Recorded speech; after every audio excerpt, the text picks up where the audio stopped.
Hello တုံးရှင်တော်လုံးမင်္ဂလာပါကျွန်တော်တို့မြန်မာ Game Official Channel မှာပြန်လည်ကြိုဆိုပါရစေဟုတ်ကဲ့ကျွန်တော်ဒီနေ့ဗီဒီယိုမှာရှင်းပြတော့မှာကကျွန်တော်တို့ဆောင်းနေတဲ့ Barcelona Indonesia Game လေးကိုမြန်မာ APK Plus OBB နဲ့ download လုပ်နေကိုရှင်းပြတော့မှာဖိုက်ပါတယ်ကျွန်တော်ကို team ဖရမယ် OBB မှာဒီလိုပိုက်ဆံအများကြီးရှိတဲ့ပိုက်ဆံ computer game ဖိုက်ပါတယ်ဒီပိုက်ဆံကိုကျွန်တော်တို့လိုစလိုတွန်းလို့ရမှာဖိုက်ပါတယ်ကျွန်တော်ဒီပိုက်ဆံနဲ့တုံးရှင်များတို့ဆွေးတဲ့နေရာမှာလည်းတွန်းလို့ရပါတယ်။ခါကိုလည်းအလားဖိန်တဲ့နေရာမှာလည်းတွန်းလို့ရပါတယ်။အဲ့လိုမျိုးပိုက်ဆံကိုဗီတာကင်းဖိုက်ပါတယ်။ Okay ။ဒီကင်းလေးကိုကျွန်တော်ဘယ်လိုတွန်းလို့ရမလဲ။ဘယ်လို install တင်မလဲ။ဘယ်လိုဆော့ရမလဲဆိုတာလေးကိုကျွန်တော်အသက် session product မှာမလို့ဗီဒီယိုလေးကိုအဆုံးထိရှင်းဖို့အားလုံးကိုတွန်းဆိုရှင်ပါတယ်။ Okay ကျွန်တော်ဗီဒီယိုကိုဆက်လိုက်ပါမယ်။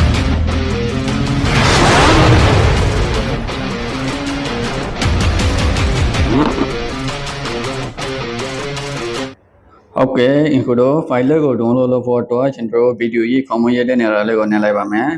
Facebook ကနေဆိုရင်တော့ post အောက်မှာပဲတွေ့ရှိမှာဖိုက်ပါတယ်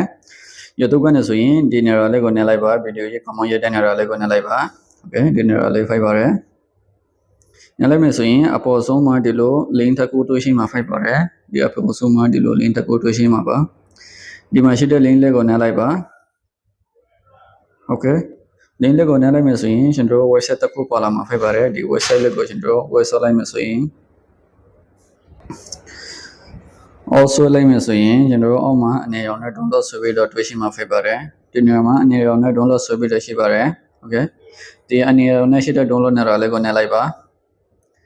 နည်းလိုက်မယ်ဆိုရင်ဒီလိုအပြာရောင်နဲ့ file တစ်ခုတွေ့ရှိမှာဖြစ်ပါတယ် Barcelona Indonesia ဆိုပြီးတော့ဒီ file လေးကိုနည်းလိုက်ပါ okayဒီလိုပေါ်လာပြီးဆိုရင်ဒီမှာ download ဆိုပြီးတော့ရှိပါတယ်ဒါလည်းကိုနေပြီးတော့ download လုပ်လိုက်ပါ okay download ပြီးအောင်ဆောင်ဖို့လိုပါတယ် okay ခုတော့ file လေးကို download လုပ်ပြီးတာနဲ့ကျွန်တော်ဖုန်းမှာရှိတဲ့ Barcelona Indonesia game ကိုပြဖို့လိုပါတယ်မကြည့်ဘူးဆိုရင်တော့ပြစရာမလိုပါဘူး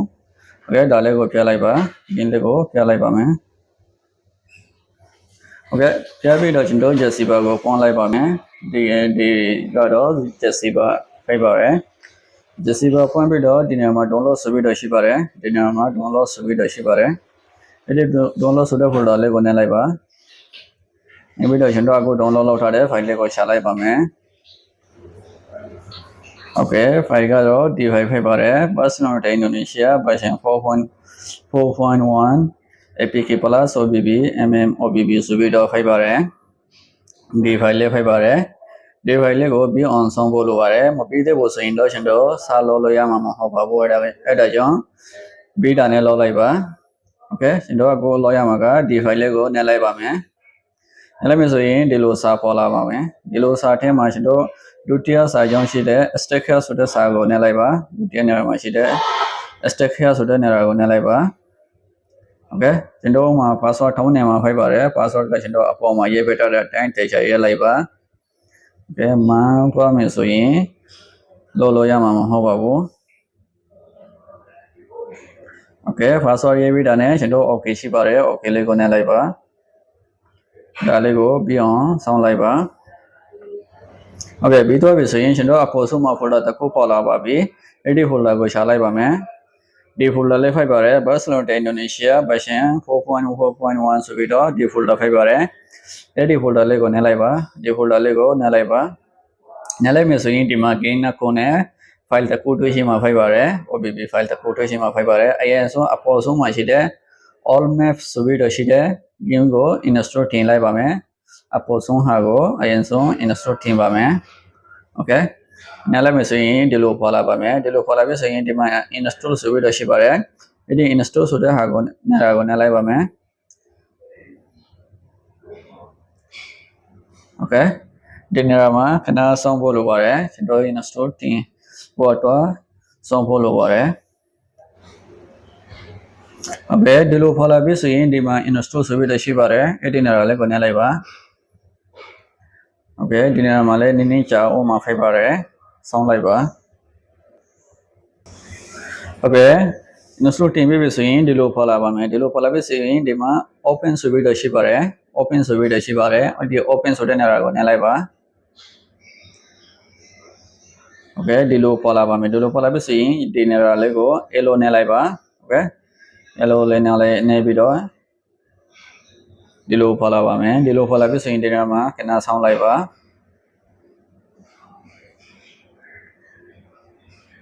ဒီနေရာမှာကျွန်တော်ဆောင်းဖို့လိုပါတယ်ဟုတ်ကဲ့ဒီလိုဖော်လာပြီဆိုရင်ကျွန်တော်ဒီမှာ okay ဆိုပြီးတော့ရှိပါတယ် okay လေးကိုနှိပ်လိုက်ပါ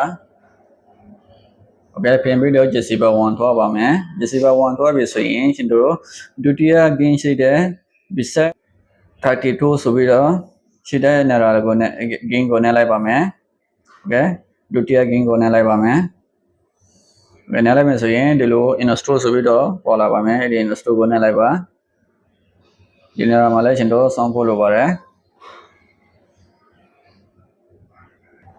ဒီလိုပေါ်လာရင် update ဆိုပြီးတော့ရှိပါတယ်โอเคဒီလိုပေါ်လာပြီဆိုရင် update ဆိုပြီးတော့ရှိပါတယ်ဒီ update ဆိုတဲ့နေရာကိုနှိပ်လိုက်ပါ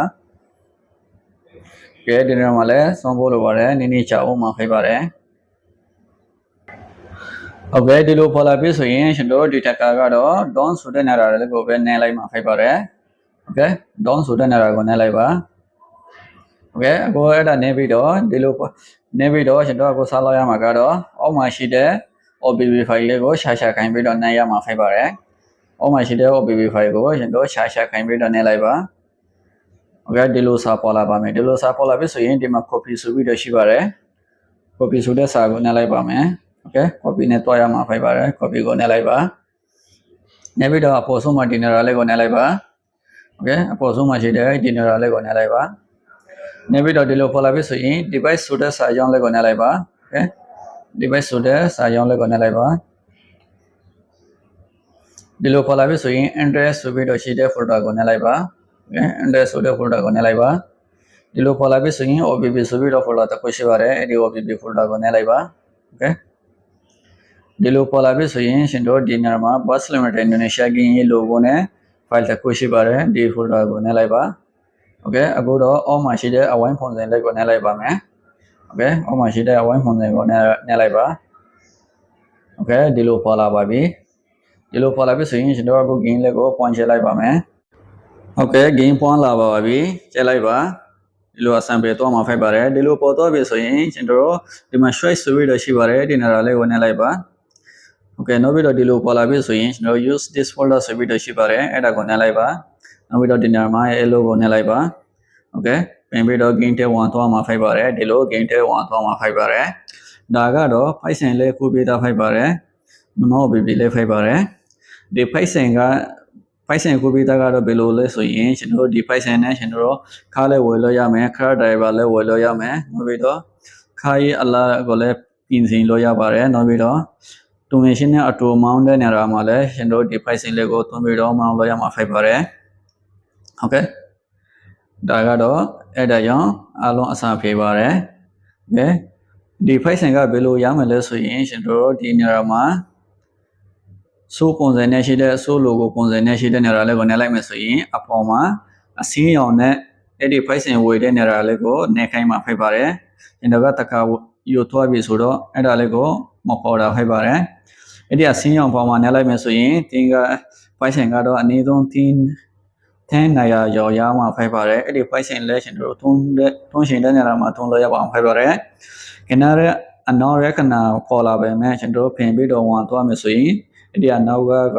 ကဖြောက်သွားပါမယ် Python ကတော့ရှင်းမှာဖိုက်ပါတယ်အဲ့လိုမျိုး Python ခွဲပေးထားဖိုက်ပါတယ်အရင်အစံဖယ်တဲ့ Python ခွဲပေးထားခြင်းလဲတကူဖိုက်ပါတယ်ဒီ OBB မှာကျွန်တော် memo OBB memo မြေပုံလေးကိုပြင်ထားတာတွေ့ရှိမှာဖိုက်ပါတယ်โอเคဒါလေးကိုချက်လိုက်ပါမယ်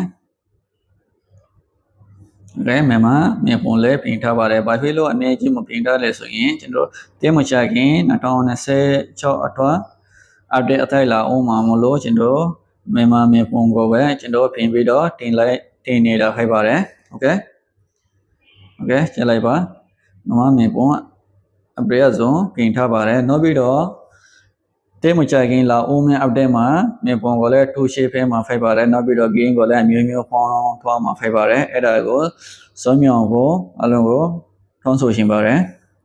အတိပေးလဲလိုပါတယ်နောက်တစ်ခုကတော့ no video မှာရှင်တို့ဒီလို